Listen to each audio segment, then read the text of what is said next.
So here's the thing.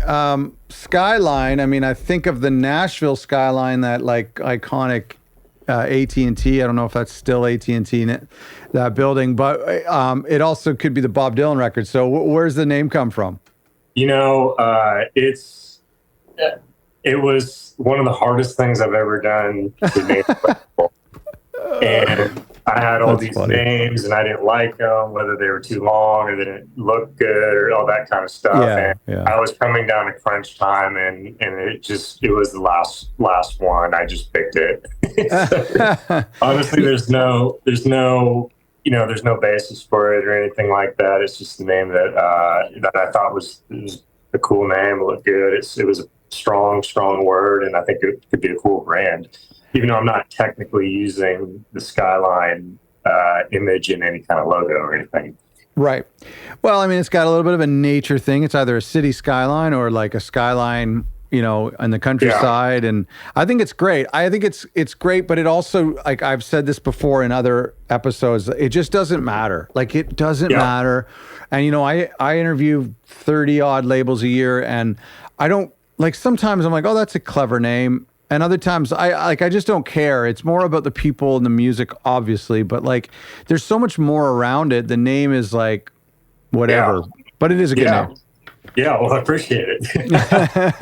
But when you invest in, you have a company that you're starting, it's hard to pick a name because you want to be proud of it. But because I'm, in a way, I overanalyze everything, and I was definitely that. So that's just what we landed on. I don't think you can not overanalyze, but at the same time, I just don't think you can get something perfect that lasts forever, unless it's like a non-word that transcends the language somehow. But anything you'll be sick of, I'm sure, eventually. Oh yeah, no, definitely. So you're in Nashville, correct? Yeah. Yep. I live in Nashville. I have I love that place. I visited half a dozen times. I haven't been in a long time, but I used to go down there all the time for no reason at all and spend a lot of time down there. I was there a few days before the big, huge flood back in 2010. Oh, wow. Yeah. And I just left in time. I was in the mall. I was in the Gaylord. I was at all these different places that ended up being completely underwater. And anyway, I love that town so much. It's got such a vibe. It's such a interesting little pocket. Franklin as well. I love going down to Franklin. But anyway, I love that place so much. Yeah, it's been a wonderful place. I'm actually from the Seattle area. I moved here about 3 years cool. ago. Yeah, to do all the music projects that I have. Yeah. And to me, being from Seattle, Nashville actually feels like a small town to me. Yeah. And the music community just is, it's so creative. It's not just music, but it's creative professionals like photographers, videographers, graphic designers, cool music related businesses. And it's just a wonderful community, and I believe it's pretty open to anybody that wants to be in it. Obviously the country music, if you're trying to pursue country, it's, it's a bit competitive. It's actually very competitive, but sure. If you can do anything else related to music, there's probably a good market for you if you're here.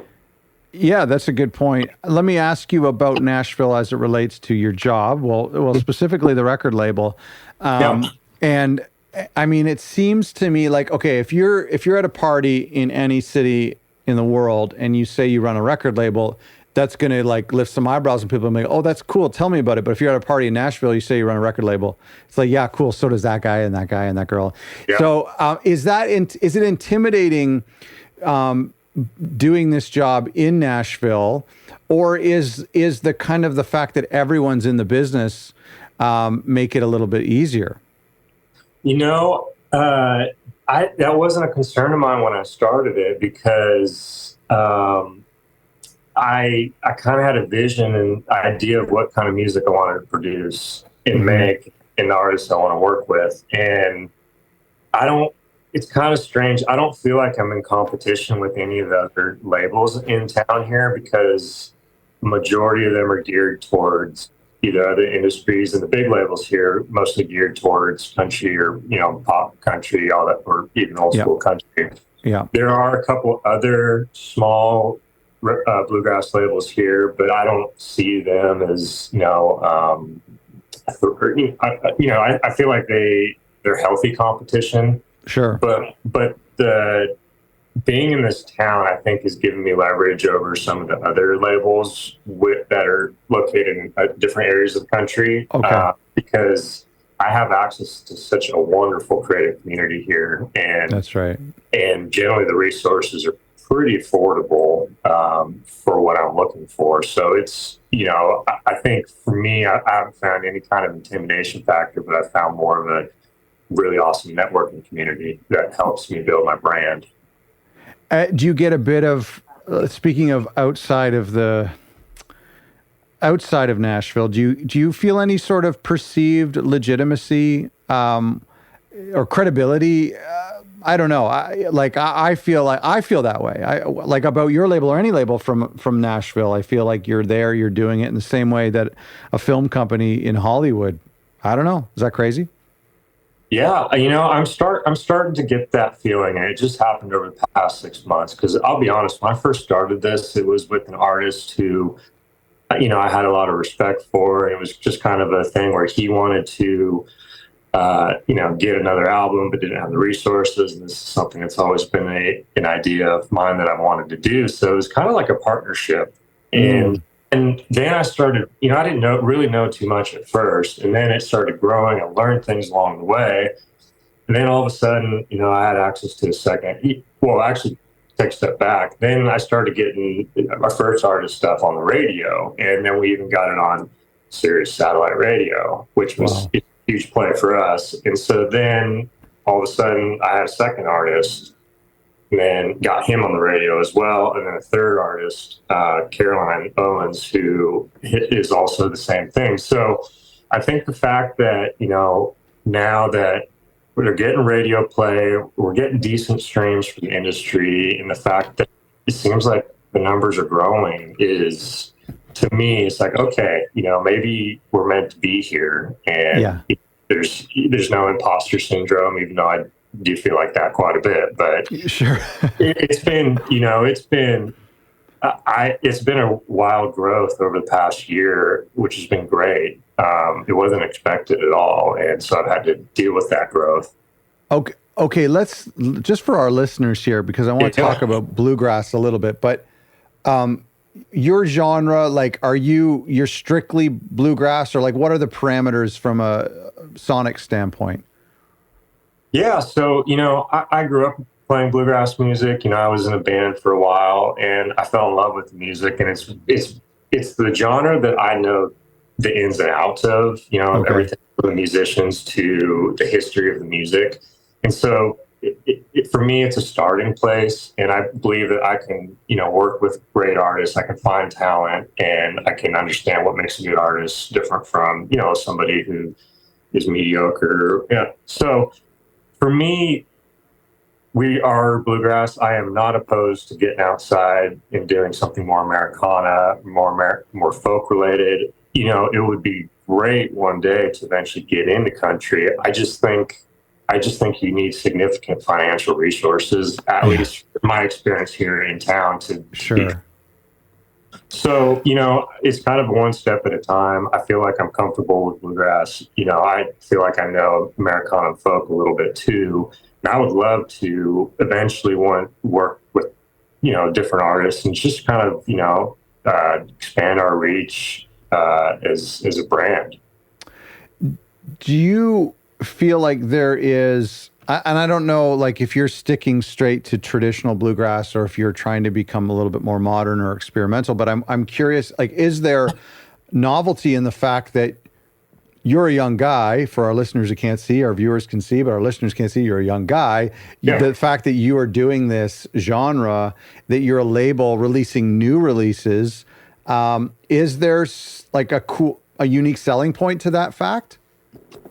Yeah, the bluegrass is an interesting industry. It's very small, and not a lot of people know about the ins and outs of music who are just casual listeners. But we've had things that come along that expose the genre, and people love it, and it makes the genre grow and expose. So like the first thing was the Oh Brother Where Art Thou maybe like 15 years. Sure. Yeah. And that was massive. I mean, that put like Alison Krauss more on the map and all the people in the band. And then as of late, the past few years, Billy Strings and Molly Tuttle, who have wonderful, great music, but, great marketing. And they've really put the genre on notice. But at the same time, the industry is also struggling as a lot of people are trying to uphold the traditional values. And what I have found is that a lot of people who are trying to make it bluegrass now, they're just covering old songs and just trying to redo them.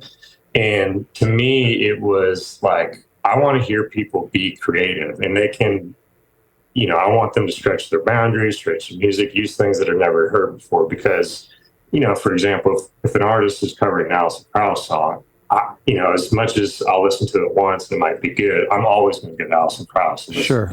Yeah, sure. So what we've tried to do over here is we've tried to identify, the strengths of our artists and try to produce an album that is, consistent with that. So, the first artist we had, Nick Numis, he's a wonderful singer, but he's I think his strength is his ability to play mandolin and write melodies and instrumentals. So his music is really well arranged, and it has some of the best instrumentation that you probably can hear on an album. And there's no covers on it, so it's something new, it's something refreshing.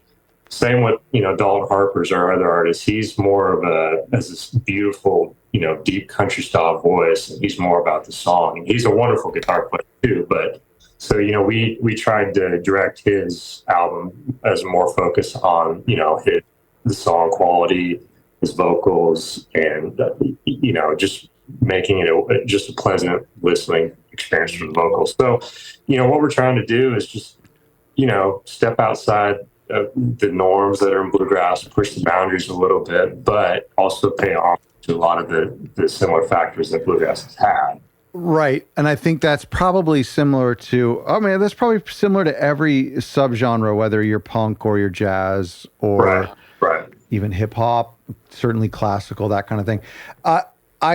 I'm just want to go back to this idea of you having this unique position as like a modern bluegrass label that's making new bluegrass, and as like kind of a greedy capitalist that I am, I'm kind of thinking about like Spotify for artists, and if like you're pitching a new release, I got to imagine that the curators at Spotify on New Release Friday or a few days leading up to it are getting pitched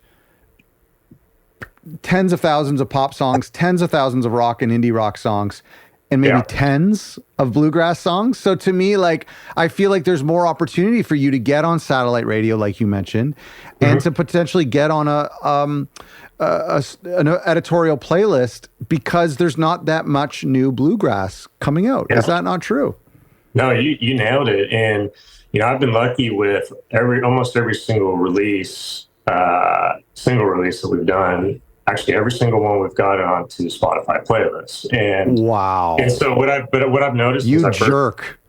Our listeners hate you right now. Our listeners are going to get into bluegrass. You know this. That's fine. I love competition. But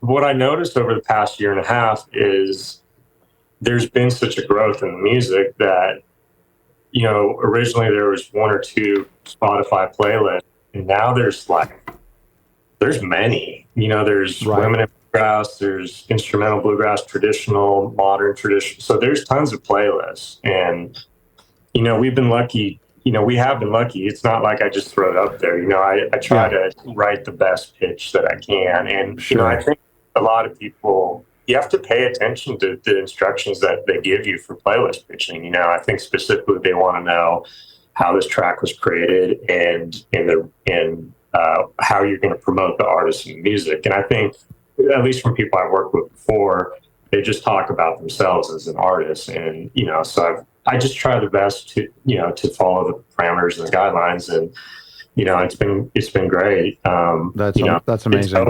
It's really helped. Streaming numbers, they're not anything like big music, but they're a lot better than they were. Yeah. So I can definitely see that the streaming platforms are definitely paying attention to the genre and seeing all these new playlists. I don't know who's making them. I don't know if it's somebody Sure. So I don't want Oh, to that's true. Yeah. Yeah, that's right. Well, I think it's great because I think the music fans probably have an appetite for new music within this genre, especially, they've probably played all of those classic records a billion times. We just did an interview. I don't know when it's going to air. I just recorded it a couple days ago with a prog rock record label that's doing modern prog rock. And the conversation we're having right now is the exact same conversation, which is that like there's an audience, they're small, but they're very committed, very involved, and hungry for new stuff. I think that's what a great position you're in. Yeah, and I mean, it doesn't hurt, to try new things. And I think I mean, and honestly, that was part of the reason why I did this. And, I was obsessed with bluegrass growing up, and throughout the 90s and the early 2000s, there were a lot of innovative bands, and you had people that were just pushing the boundaries. And then I felt like over the past few years, there just was a lack of creativity. And I thought people were trying to mimic other bands where they were staying within the box of what they think people wanted to hear. Sure. And so there weren't a lot of artists or bands or albums that I just was truly excited about, like when I was growing up. And so that was part of this. It's like, well, I'd love to get into this and just take an artist or two and see what we could do to just, if we can bring some albums back. And, the first album that we had released was Nick's album that's received rave reviews. And so, I've been very happy with the feedback so far. We're just going to keep on trying to do it.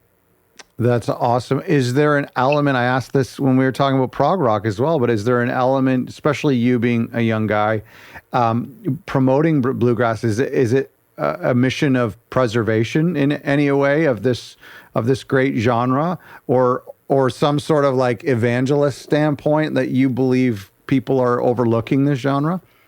Well, I think it's important for us to, because the tradition of music is very important. But what I believe is, I think it's important for the artists to bring out that tradition in their live shows. And I think you see that with guys like Billy Strand or Molly Tuttle. Like all of their stuff that they record is their own flavor, their own vision. Sure. But you see them in their live shows, they bring up the traditional song that they play and talk about their heroes. And so for us, we're confident that the artists are doing that in their live shows, but we just want all new songs, all new content. We just want people to be creative. What I do on the label is I don't have my only concerns, the stuff that I kind of have like final say on, is making sure that the session musicians are as good as it gets. And you're not just hiring your friend or your mom or dad to play on it, and that the songs are top-notch quality. So that's essentially what we're going for. There's kind of a, I don't know, tell me if this is wrong, but I feel like there's a bit of a hi-fi snobbery in bluegrass fans a little bit, in a good way. I'm saying this like, I'm a fan of bluegrass, and when I put the headphones on and I listen to it, I want the banjo, the mando, the acoustic. I want it to be crisp. I want it panned nicely.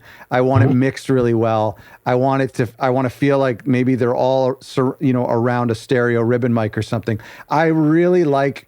I guess there is a place for lo-fi bluegrass too. That's really cool. Or some of the original mono John Hartford stuff. But like, I really do think that it should be hi-fi.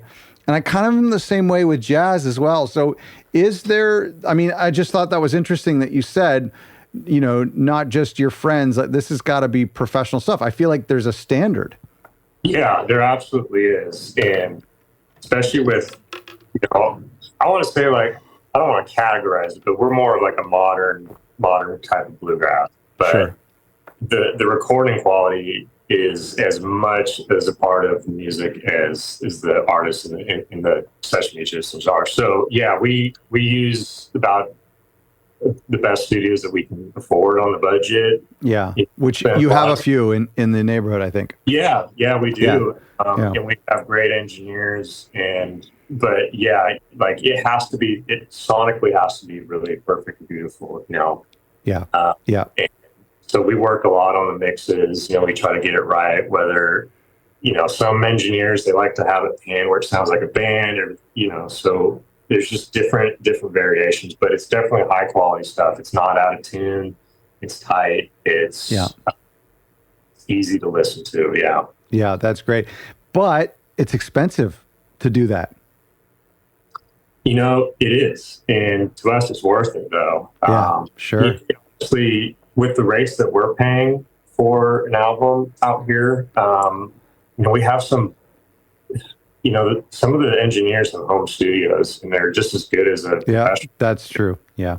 So if I'm going to spend, you know, 5-6 hours more, it's worth it for me. And, you know, like for one example, when we recorded Dalton's album, he was a bit under the weather on the day we did vocals, and in the studio it sounded fine to me, but when I got the mixes back, I was like, oh man, it's a little bit nasally. Yeah. So that was a time when I was like, well, do I save a few $100s and just put it out, or am I want to be happy with it for forever? And yeah. So we just spent the money to go back in the studio, and it was worth it. Good for you. Yeah. Okay, so we've talked about bluegrass. Great. Tell me of the history of the label. I don't think we've gotten here yet. How long have you guys been around, and like, what was the impetus for this? Yeah, so we started early 2022, and basically October in 2021, I was playing a show with my friend Nick Dumas, who is the first artist on the label. And we were just driving around. He was basically saying, you know, I'd love to put out a second album. I just don't have the money because we just bought this new house and all that kind of stuff. And I was like, well, you know, I've always been wanting to do this. Maybe there's some arrangement now. So we just basically sat down and we just chatted through it. And then all of a sudden, I was like, okay, let's do this. So I started the company, you know, draft all the documents, got him under a short form recording agreement, and then that we just to get it on paper, and then we and then sent an announcement to a publication that's pretty essential in the industry called Bluegrass Today. We essentially said that, you know, Nick Dumas signs with this new label, Skyline Records, and so I didn't really think of anything of it, but that ended up that blew up. Like my phone blew up, my Facebook, Instagram, everything blew up. Wow. So traction there. Yeah. Which was great. So then we you know, put out singles, and everything was slowly, but the feedback to the first and second singles was just phenomenal. So in the meantime, he asked me to play some shows with him on banjo. And so it helped me shake the rust off playing music. Sure. But through my involvement with playing music and kind of touring, you know, I started to meet some other artists and writers in the genre. So, you know, I met the second one, Dalton Harper, who had already written a couple #1 singles, and he was going out on his own, and he was somebody that I saw a lot of potential in and would love to work with him. So said, hey, let's work something out, and he ended up signing with us. So, you know, it's been a wonderful growth that started with one artist, but it just evolved through networking and connections with other people. Sorry, what year did you say you started that? 2022, but basically January 2022. Yeah. Wow. Well, that's nice to start off at the top of the year. Yeah. Especially. Yeah, that's great. Okay. An interesting part of this story that I'm not sure that our listeners know yet is that you're a lawyer. Yeah. And you specialize in entertainment law. Talk to me about how those two roles interact with each other and support each other and complement each other. Yeah, you know, I would have never done this, and I could have never done this if I wasn't an attorney. Okay. I've been thankful throughout my career that I've done a lot of business work. Then over the past couple of years, you know, I also do a lot of real estate work, and I've been doing a bit of entertainment work as well. But I've been thankful to see a lot of just a variety of recording agreements, whether it's from a big artist or a small indie label. And so I was just able to study. It was just kind of funny. Like I was lucky to study the inside of the industry through contracts and agreements and all that kind of stuff. And so I had a philosophy for the label that I wanted. I wanted to offer, my artists really artist-friendly deals. And I don't know what other labels were doing, but I think the way that we have it structured is pretty great for them. So, I was able to figure out what I needed to start the business. I was able to start everything myself. I have the operating agreement that I was able to draft, but all of this was just stuff that I've learned through my career. And the reality is, if I were to do this without, had to hire an attorney, it would be very, very expensive. Sure. And so that, my legal career, kind of one of my goals, within the next year is to figure out how I can help increase access for artists to either start their own kind of businesses or labels without somebody incurring the ridiculous attorney fees that can come, unless, because a lot of the big labels will advance a hefty fee for artists to hire an attorney. And we just, our smaller industries just don't have that.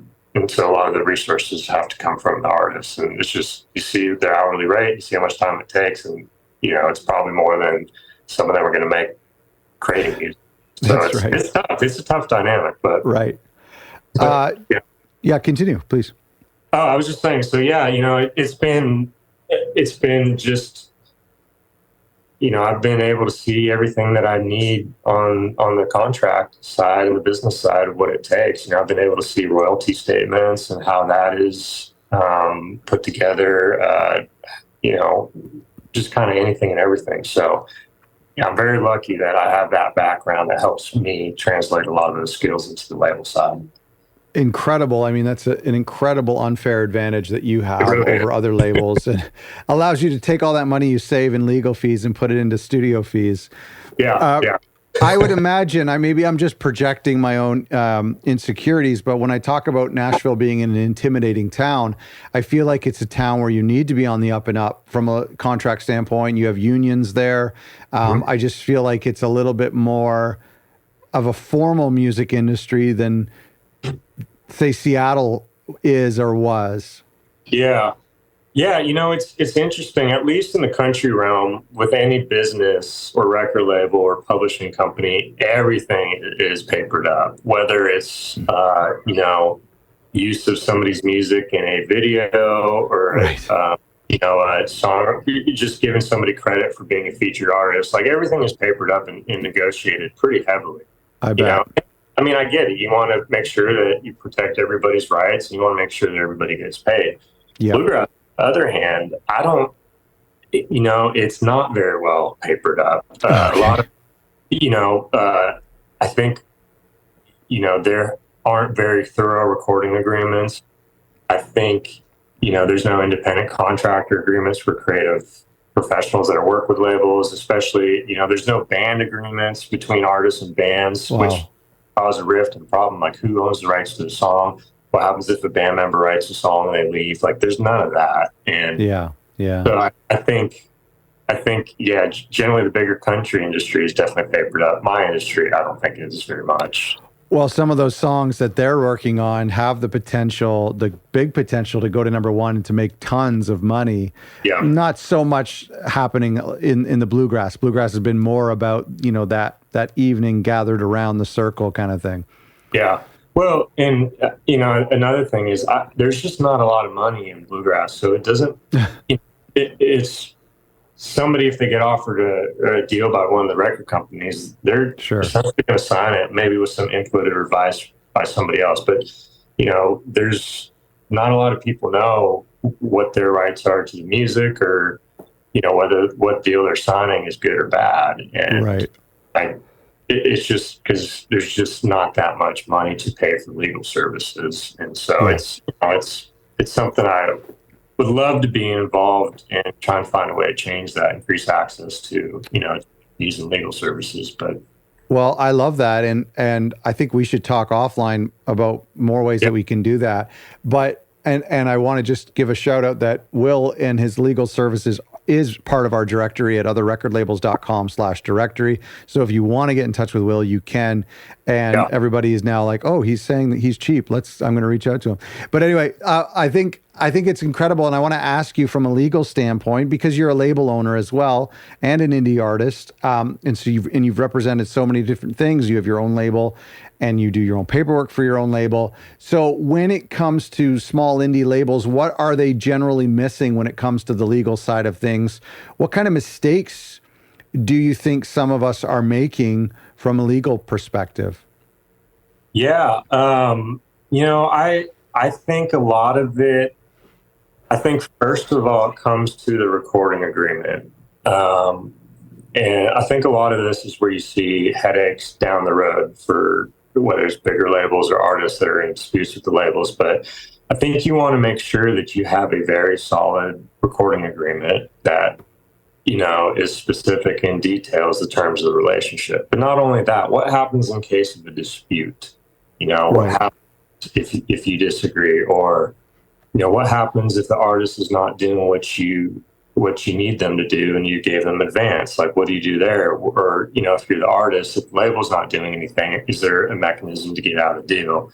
So I think if you're a label, you need to really define it. You need to make sure that you understand different kind of agreements, whether it's a profit share or royalty, and maybe have a standard agreement drafted for that also has a lot of protections in case there's a dispute,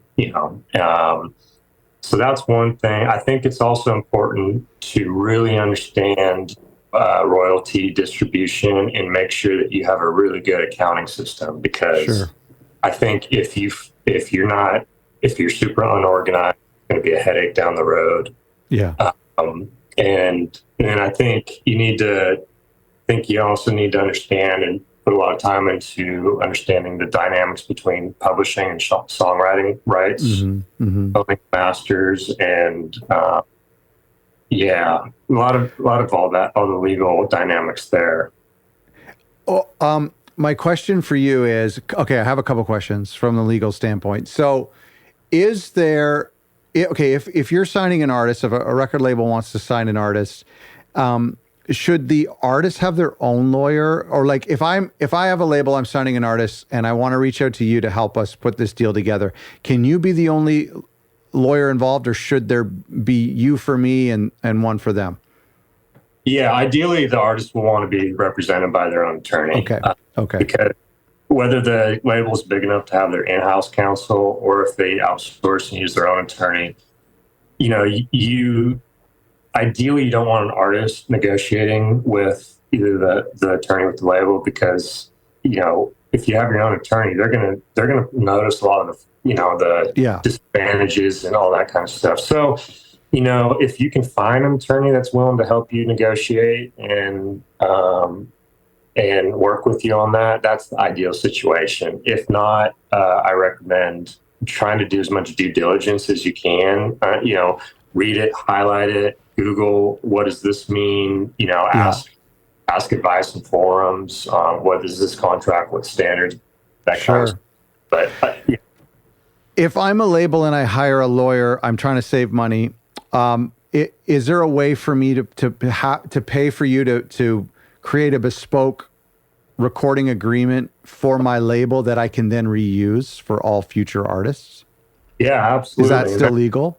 Yeah, you can definitely use forum contracts, and I've done that a lot on a lot of the real estate stuff. Sure, that's true. Good point. Yeah, and I've it's actually something I'm currently working on. I have a bunch of templates that eventually I'm going to put up, probably like to offer a package for sale with some kind of like budget for time that you can work with me on developing those or answering the questions you have. But it's going to be a much cheaper alternative to paying for an attorney to draft a significant contract on an hourly rate. So tell me a little bit about this, like thinking about, as we're talking about like the position of the label and some of their legal needs, how if a label has such low income, we often just avoid legal fees altogether. And some of these fees just seem insurmountable. Now, I know you're working on something that's a little bit more affordable, and like you said, these packages of contracts. But like, can you talk to those labels a little bit? Because you're on both sides of the fence. You understand both. Yeah. So are you essentially saying what are the options if there's not much money to pay for?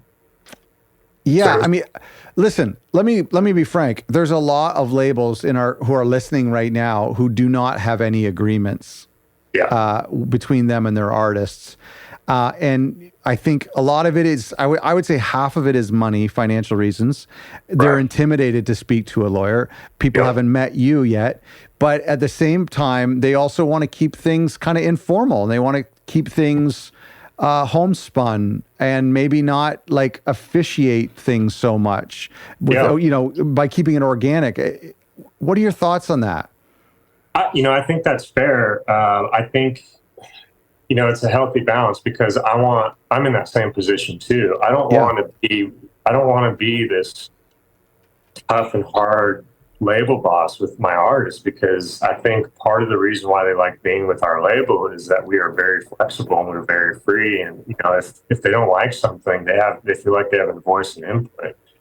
And it's a balance for other labels. Like you at least want a bare bones kind of recording agreement that just maybe dictates some of the essential terms, like this is how many singles or how many albums you're going to be under contract and what the financial split is, and maybe some creative control things. And other than that, like, if you are working with your artist and you want to be flexible on something, you want to change the terms, you always have the right to do that if both parties agree. And you can amend it in writing or amend it by sending an email.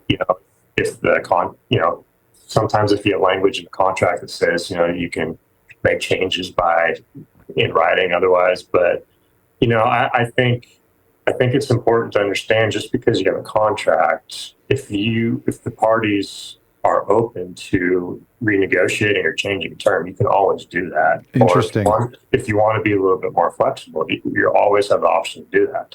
I just think if you're an attorney or if you're a label, you need to protect your investment. If you're putting money into this person, that's fair. And they're not if they're not doing anything you say, you don't want to be out how much money you're getting without being able to get that back. And on the artist side, you want to make sure that that the label is doing their obligations, that they are distributing your music, that they are paying you the royalties. So you just want some of those minimum protections. But if it comes to the loosey-goosey stuff, the creative control, all of that can be negotiated otherwise. You mentioned that the way you're putting your label together is something you haven't seen before. You're being extra generous to your artists, and based on that, and you don't have to give any of those details if you don't want to, but and based on some of the sour contracts or the nasty contracts that you've come across in your career, what are some examples or what are some things that that you would consider to be generous or to be artist friendly that a record label could do? Yeah. First, it depends on how much money that they're going to take from your royalties. I think, a lot of smaller labels will do profit share. So, if the label is getting 90% and the artist is getting 10, it's probably pretty unfair to the artist. But if it's a 50-50, that's a pretty fair deal. Totally. If they're taking 30% of your royalties, it's probably extreme. But if it's more 15%, it's standard. Another thing that's important, a large part of our income is sound exchange, which is, a lot of the radio play, but it's also where a lot of income from private radio comes from as well, especially Sirius. Yeah. And so, I don't know what every label does, but, some labels will not only have their own right owners, ownership that goes to the label, but some will also take a portion of the artist share of that. Okay. So we don't do that. We think it's fair that they get that. And, even though we could probably get quite a bit more, on money. We just think it's a fair deal that way. But I think there's a healthy balance of how much money that the label can take versus the artist can take, and I think that needs to be analyzed. What about, as we're talking, like 50-50 seems most common these days, and I can't think of anything more fair than split down the middle. But what about if the label, and tell me, is it possible to have different percentage splits in different categories of revenue? So like you're talking about satellite radio. This is something that you excel at. You've built these relationships over the years with satellite radio. Maybe you deserve a bigger cut. Maybe you're not that good at selling merch or selling CDs and vinyl, and therefore maybe the artists are going to be doing more of that themselves on tour. So they get 75% or they get 50-50 of that, but maybe you're going to get 60-40 of non-interactive streaming. So is that something that you've seen before? Absolutely. And I think that's what you're seeing a lot of the bigger labels go after. Oh, okay. We've lost, you think about how much money was made on physical CD sales in its prime. Like labels and artists and writers were making a lot of money if you were selling 1 million or 2 CDs. Sure. And so when you lose that income, they're trying to figure out a way to replace that. So what I have seen with some labels is that they're getting, a small percentage of merchandise and touring income and maybe some other income in addition to whatever they're getting from the streaming, radio, all that stuff. So I think I've seen 5 to 10% that the label will get on touring and merchandise as well. So, I don't go after that. I don't know if that's something we'll do in the future because our physical sales are still pretty decent at bluegrass festivals because we have an older crowd. So, sure. Yep. That makes sense. If that drops, it's something we might consider. But I don't know at this time. And we have provisions in place. Like if the label does end up doing booking for some of the artists who will book a show, like we do have a booking fee that we'll charge, but if they're booking their shows on themselves or with a booking agent, like we're not taking a cut of that. That's awesome. Yeah, I think that's totally fair. Yeah, I'd like to not eventually do that, but we'll see how the economics go as we grow. Sure. What are the last question I have for you? What you've got this legal business, and you have plans to make that more accessible to indie labels and indie artists, and then you have this record label. Are there plans to kind of cross them over? Like, do you see any sort of marriage, or is that two separate businesses in your mind? Yeah, I see them as separate. And honestly, I would like to get out of the legal role on the label side. And it would be nice. Yeah, it would, because that's my problem with the growth right now. It's a good problem, but I'm at this point where we have 3 artists now. It's essentially me and an intern running it. She's awesome. But I'd like to get the legal stuff off my plate. I don't want to do the shipping and fulfillment anymore. So I'm actually going to go meet with the company to see if they would just do all that for me. So nice. I'm trying to find a way to outsource a lot of our needs, but legal service is part of that one day. And I just want to be more of the high level, like the traditional label president or whatever, where they just look at the artist, they have control on, what songs are played and the creative artwork and whatever. And I want to avoid the day-to-day stuff. Yeah. No, I get that. I think we all do. Yeah. No, that's great. I love it. Thank you so much for doing this. I don't know what our listeners were expecting, but we got to cover bluegrass and music law all in one episode, which is amazing. Yeah. So thank you for this, and congrats on your label. I love it. Oh, thank you. Well, I appreciate the opportunity. And I got to say, like, a lot of your resources helped me get this started. From a checklist, amazing, to the workbooks and all that stuff. So, I mean, that's great to hear. I give some of the credit to you. I don't think I said that. That's awesome. All right, thank you so much.